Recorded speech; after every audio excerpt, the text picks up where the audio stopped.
Jai Guruji, uh, it goes without saying that it's such a pleasure to be back uh, after a few days to continue where we left earlier. And trust me, each one of you feels like more than a family. Guruji says Sangat is your family, but you children are so much part of Guruji's family and my family that I had to come back to tell you more. The things that I'll refer to, which I have already discussed earlier, I will mention it to the extent that it emphasizes a point and then I'll move on. But things which need to be re emphasized, I like to say that again. Let me start with the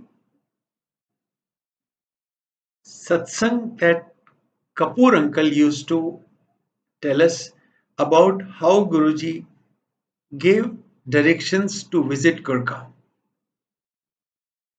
And we already have had a complete satsang of his visit to Gurgaon. The narration uncle will tell goes like this, that at Empire State, Guruji called for him and told him that Guruji would like to bless Gurgaon Sangat. And then he came out, he met me at Empire State and told me about it, and the whole thing started. And my satsang is this, that I was not at Empire State. I was in City Club having dinner with my family, and I got a call from Singla uncle that Guruji wants to talk to me.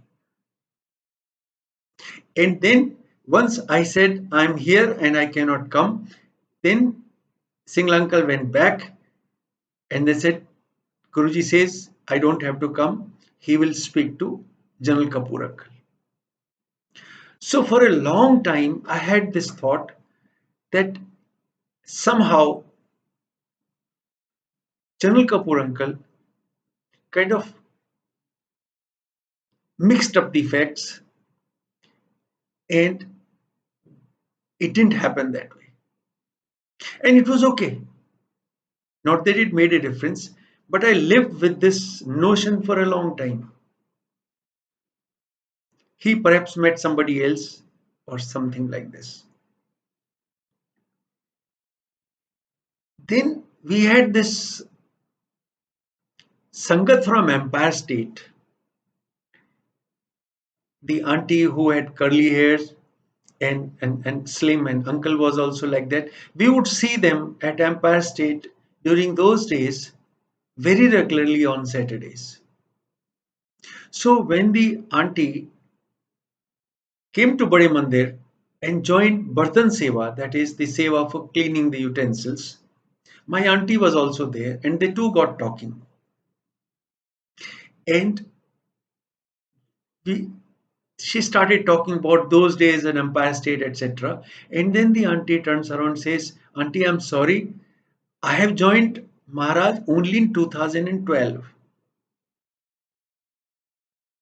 So all the years when we were actually seeing them at Empire State, they were not aware.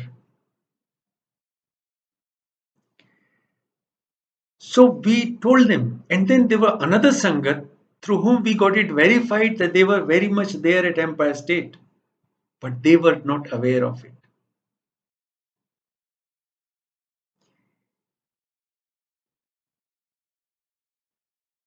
And I never really put the two together as to what was happening. Then, when we were in Sri Lanka, when we went to Sri Lanka for our vacation, a satsang that I have already discussed, my daughter needed a passport stamp from the immigration people who were not at the airport, they were in the city. We had 1 hour to go to the city, get this thing done, and come back, and it wasn't happening in the time frame. But we put all our trust in Maharaj, and did that, but we ran out of time essentially halfway through our return trip. But then all of a sudden, we found ourselves at the airport. We did not jump a red light. We did not take a shortcut. But all of a sudden, we were there and we were here. So we thanked Guruji, and there was a blessing, but this just happened. Then we discussed about my auntie's experience of being at Bade Mandir in presence of Maharaj, and she was asked to sit right next to Guruji. But as she stepped out for langar, the world wasn't the same. Auntie was elsewhere with Guruji, but with Sangat, but not there, not in exactly the way it was. And for a moment, when she went through this agonizing pain in her knee, she felt she had died, she had gone. And her biggest regret was that she didn't say uh, bye to any of her children and didn't meet us. And it happened at the same place. And I still did not connect the dots. I shared the satsang with you, but I shared those at satsangs. But it wasn't adding up. And then I read Shiv Puran. And then I narrated a satsang related to Rishi Narad, who had uh, been victorious against Kamdev, the efforts of Indra to dislodge him from his tapasya failed. And that gave Rishi Narad the kind of ego of having defeated something which was very unusual. So he goes to Brahmaji and tells him this, that I have done this, I have achieved, I have achieved victory over Kamdev, something which no human can do, no ordinary person can do. And we went over this entire discourse also, but this needs to be re-emphasized. So allow me to say it again, that he went to Brahmaji and Brahmaji said, this is very good, but please do not tell Mahadev this. Don't go to Lord Shiva and say this. Keep it to yourself. But the ego had already taken over.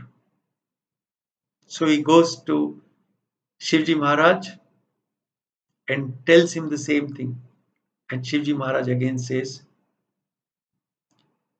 okay, this is very good, but please do not go to Vishnu and tell. I tell you what, I had a feeling that when he said don't go to Vishnu, he was actually giving a hint that so that he remembers to go to Vishnu and tells him, because that is where his treatment was waiting. So maybe if Mahadev had not told him, he would not even remember to go there. But he said, hey, don't go to Lord Vishnu. So he goes immediately after that to Lord Vishnu. And Lord Vishnu says, he is my devotee. I can't let him fall. I must set things right for him. So he must now be treated for this ego. And the treatment was going to be like this. The very Kamdev against whom he had secured his victory became the cause. Now he goes back from Vishnu and finds an entire illusion created by Vishnu for Narad, exclusively for Narad. And Narad was now in this illusion. Something that didn't exist, but for Narad, it existed for real. There he finds the most beautiful princess is holding a swamber where the warrior kings will come and try to win her over through their display of valor. And she was so beautiful that Narad could not hide his desire to be that lucky man. So he immediately goes back to Vishnu and says, Lord, I have never asked you anything, but for once I need your glamour, your looks. Everything about you is the grandest. So if you just bestow me with what you have, then I will be able to win that princess and I'll be happy for life. That victory over Kamdev had been tossed out of the window in a flash. So now the treatment started. Instead of giving him, of course, Vishnuji agreed and said, here you are. So his robes, his body, his presence was great. But instead of giving him his own looks, he made him a monkey faced Narada with all those beautiful dress. Now goes and sits amongst the kings and gets rejected. And then when he's told what happened, he comes out cursing, abusing, and angry and upset with Lord Vishnu. So that the treatment was done and things were fixed. Narada realized his mistake after he had cursed Lord Vishnu. Perhaps that curse, which was important, he wanted it so that few things could happen in the future. And then Narada realized what had happened. He immediately sought forgiveness. Ego was gone. But that's not why I'm telling you this. I'm telling you this about the fact that Vishnu, the Lord Almighty, created an illusion which we call a Maya for Narad, exclusively for him. There is there is this illusion which is person specific. Like that was Narad specific. There is an illusion which is General Kapoor uncle specific. I may be in his illusion. And there is an illusion which is me specific. And there is an illusion for every one of us. And essentially, it means that the world as we perceive is specific to each one of us. My world may have you in it, but it is not your world. Your world may have others in it, but it is not their world. So then it struck me that maybe we both are right. It happened to him the way Guruji wanted it to happen to uncle. It happened to me the way he wanted it to happen to me. Exactly the same way that uncle and auntie who were at Empire State for so many years, they were in my illusion. They were in my world. But we were not in their world before 2012. So, like they say, it's my illusion versus another illusion, and all of a sudden, it just added up. It's just not Rishi Narad who needs to be cured for his ego. Each one of us need that treatment, and we will receive it specific, direct, one to one. We may appear to be together, but we are in our own little world. The only common thread is Maharaj himself. Why? Because he is the one who created this illusion for us.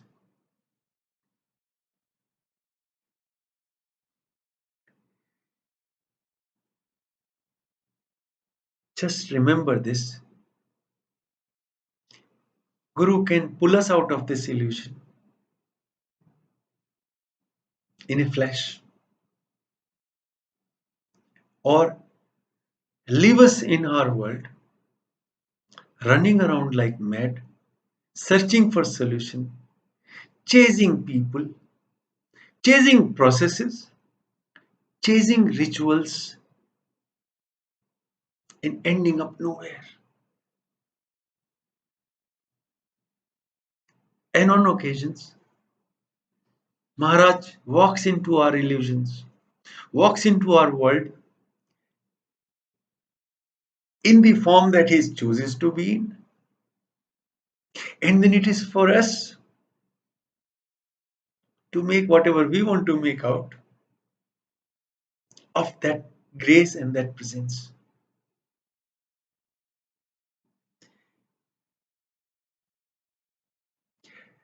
Sometimes, even just because there are others in my world, I run around looking for people. Hey, do you know the way to get out of this? And then somebody comes along, oh, of course I know. I did this, I did this, I did this. And you say, maybe I should do this. So what happens?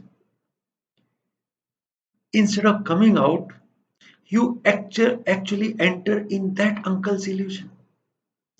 It's like while you're dreaming, you actually go into a dream. And if you really want to know what I'm saying, then just watch that movie Matrix.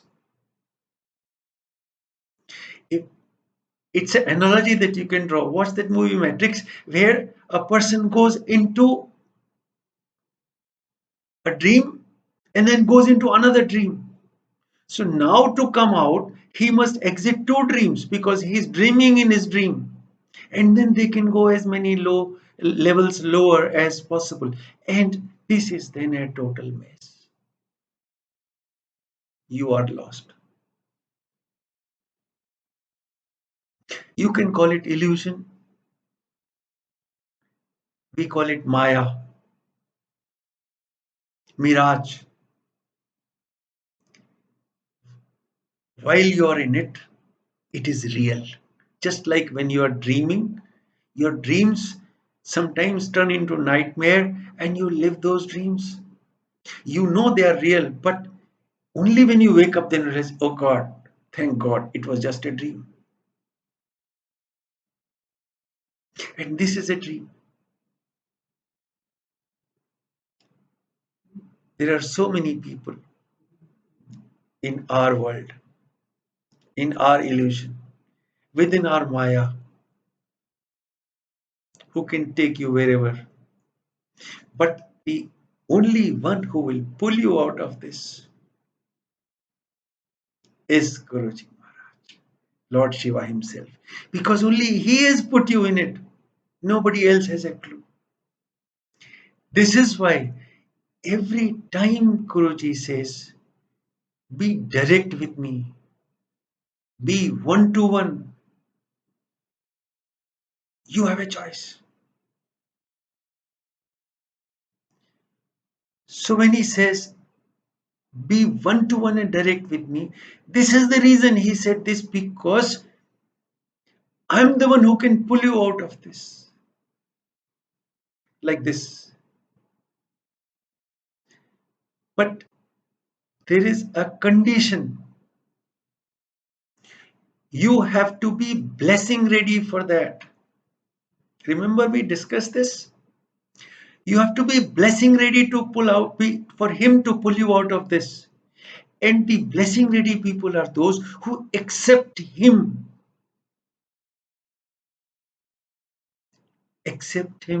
as the Guru, as the Adi Guru, as the Lord Shiva himself, unquestionably, unconditionally, without a doubt. The alternative is you keep asking for things. I need this, I need this, I need that. In most cases, when Guruji says, don't ask me for anything, you have no clue even what to ask. And even if I give it to you, It won't help you come out of this. So, whereas by not asking and by accepting him, I say Guru ko मान लो, Guru से मांगो मत. So when you accept him as your Guru, then he will of course make this illusion of yours comfortable, manageable, palatable, because this illusion is your karm kshetra, the place where you work, and he will pull you out of this after you have done whatever you've done. Because the problem is, while you may be in the illusion, but everything that you do, you think, you desire, becomes part of your soul. That doesn't go away.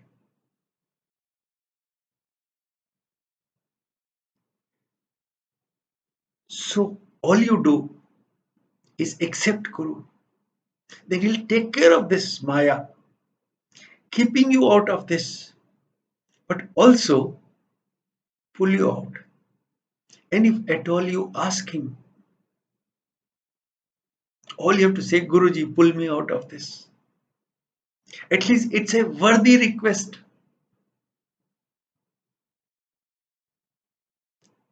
It's a worthy request. What you ask for is not worthy. So don't ask for this, in which case he will give you what you need to make sure you get on with this life within this illusionary Maya world of yours.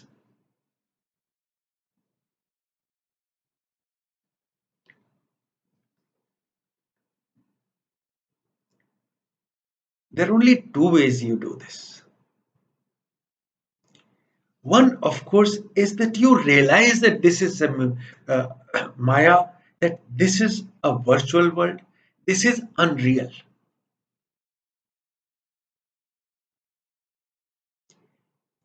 And there are processes galore written from this end to that end, and you can choose the process which you like. You can do jap, you can have those beads, and you can recite mantra, you can fast, you can hang upside down for if you think that is what is going to get you out of this. You can meditate, you can deny yourself worldly pleasures, you can abstain from things, and eventually you will be able to give up everything at the end of those endless sufferings and say, I'm now going to connect with God. And there's a strong possibility that you will.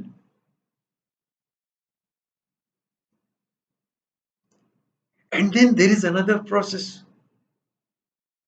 You just hope that you find a worthy guru who knows, and he just holds your hand and one, two, three, and you're out. You can't find. So you pray and you hope that that guru finds you.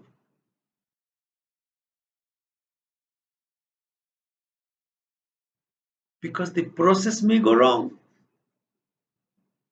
But when guru finds you, and then you just leave it to him. When you have found the guru, just don't let go. You leave it to him, and then at his own discretion, in his own way, as a pure sense of blessing and bakshish, Maharaj holds your hand and takes care of you while you live through this illusion, and then pulls you out, and you're on his abode once you're done with this. You're not moving into another illusion and another illusion and another, and you're out of this. That's what.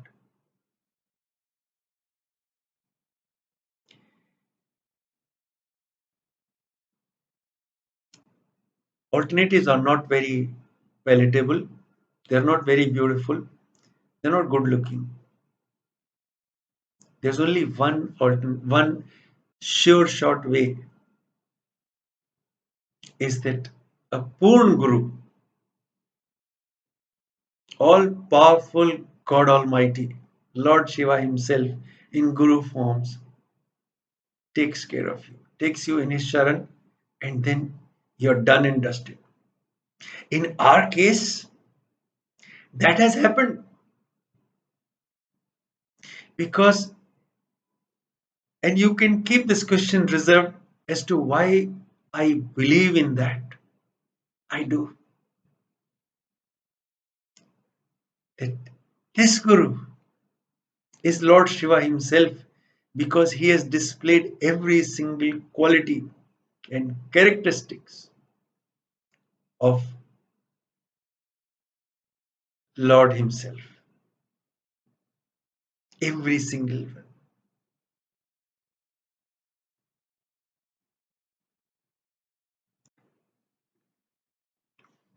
And then you will be with Him. And that's the only reality. If everything else other than Guru is unreal, is virtual, is Maya. And I did mention it to you earlier, but allow me to repeat it again. This was a question asked by Ma Parvati to Lord Shiva himself when she asked him, I've heard all this story of yours, sir, but what is your experience? What do you think this whole world is? And then let me repeat. He says, Kahun Uma sun anubhav apna, Sat Hari Bhajan Jagat Sab Sapna. This is what he said. Except God Himself, everything else is virtual, unreal, a dream. You just live through a dream and you think it is real. But like all dreams, this dream ends. If this was truth, this should have been endless. But this is not. So, no matter how hard you may fight or try, this thing had a beginning and this thing will have an end. Every single one, from kings to paupers, from noble to thieves, had a beginning and had an end. The most powerful also, and the weakest of the weak also. So this cannot be true. The truth has no beginning and no end, and our Guru had no beginning and no end. And you cannot find this Guru because, like Tulsidas ji said, Bin Hari Kripa mile nahi santa, means without God's blessing, saints do not come in your life. The Guru does not come in your life. That in itself is a blessing. It's only a question of you realizing. और एक बार मिल जाए, then one of the shabad that we used to hear at Empire State, there's a line which is Baha Pakad Guru Kadiya. All Guru had to do was catch you by the arm and pull you out. Because, like I keep repeating, he can because he is the one, like for Rishi Narad, he is the one who created this exclusive one on one illusion for you. This is your world, unique to you.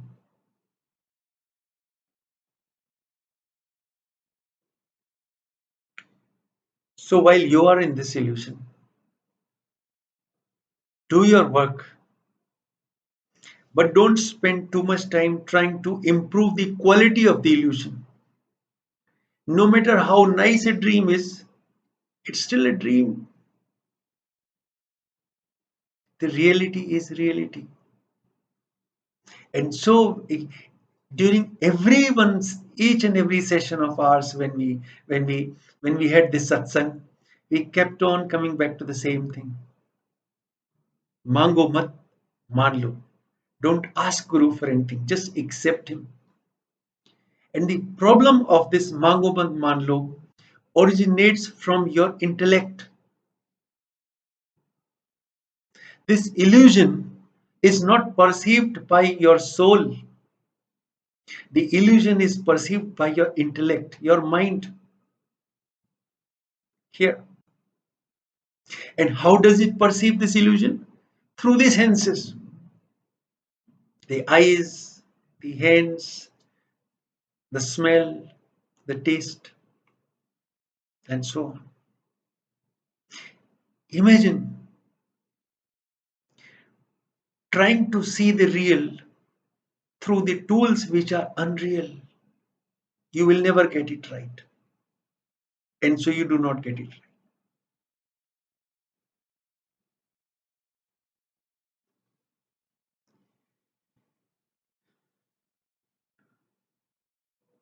Just accept Guru and stop arguing in your mind the right and wrong, this and that, the have and have not, and so on and so forth. That is why Guruji said, you must leave your intellect when you leave your shoes outside. Because with Guru, there is no scope and no place for your akal, your buddhi, your intellect, your mind. It is this mind which is forcing you to relish this illusion. It is mind which is telling you, don't let go of this illusion. This is all you have.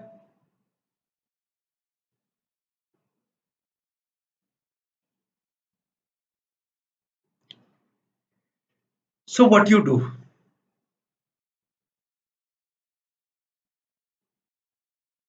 This part I have not covered, but let me now tell you what I learned from Shiv Puran. We have all learned so much about Shivji Maharaj, but we never even remotely touched his Vahan, his vehicle, Nandi Maharaj, the bull. Symbolically, if you see any mandir, any Shivji temple, Shivji Maharaj is inside and Nandi the bull is outside. What is he doing? Looking towards the temple, looking towards the Maharaj, but not moving, not sleeping, not relaxing, but simply waiting.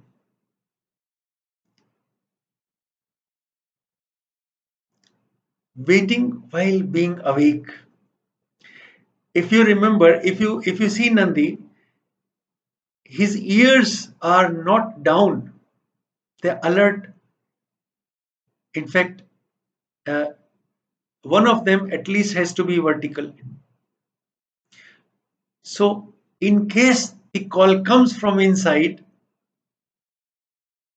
he would rush, but he is not expecting that call. This is the difference. So, if you can be, or if I can be, it's so easy to talk. And I'm no better than you or worse. I'm just like that. I'm just doing my seva. It doesn't make me like that. So, what I get in my mind, I'm just passing it on. It There are no credits for this. It doesn't make me any better than anyone else as a human being. But here I am talking about it because this is my seva. So, what you do, if you can, once you accept Guru, just wait.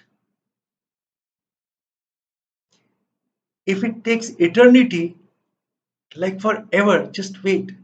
Even if this wait never ends, be alert, but don't expect a call from Guru, because even expecting a call from him is like asking. When he says, don't ask, don't expect, don't even ask for that call. Don't even say, Guruji, when will I get my seva? Just be alert, because you will get a seva which he has decided for you. Just like I got mine and you got yours. and everybody will get their seva. But it will be his call. Don't ask for it. Don't ask for anything. Just let it be. Now that you have your guru, just just be in his presence.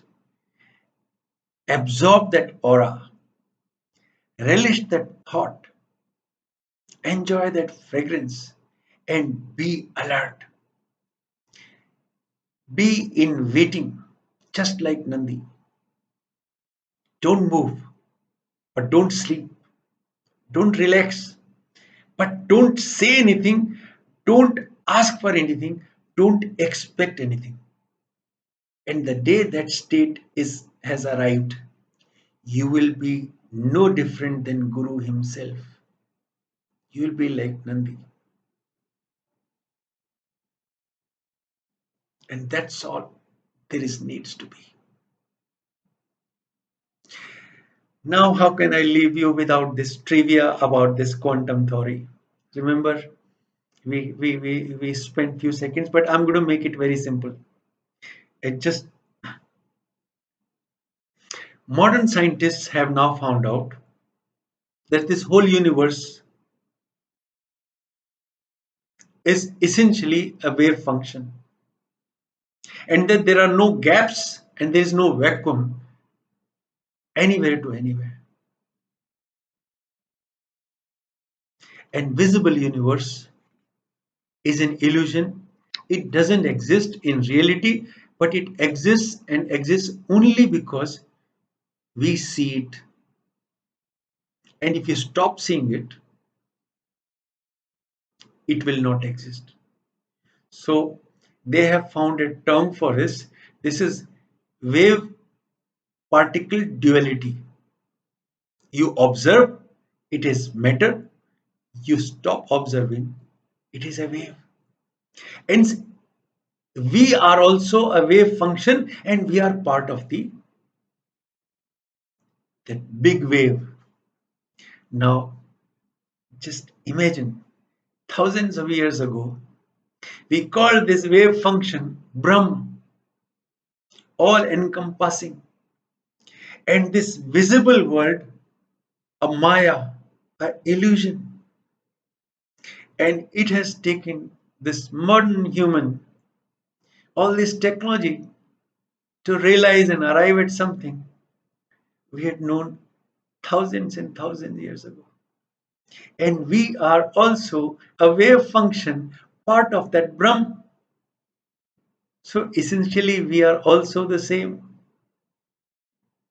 The only difference is that, like when Arjun asked Lord Krishna, Lord, who are you? And Lord said, I am Brahm. And he said, who am I? So he did not say you are Brahm, but he said you are also the same. The difference between him and us is that illusion, that Maya.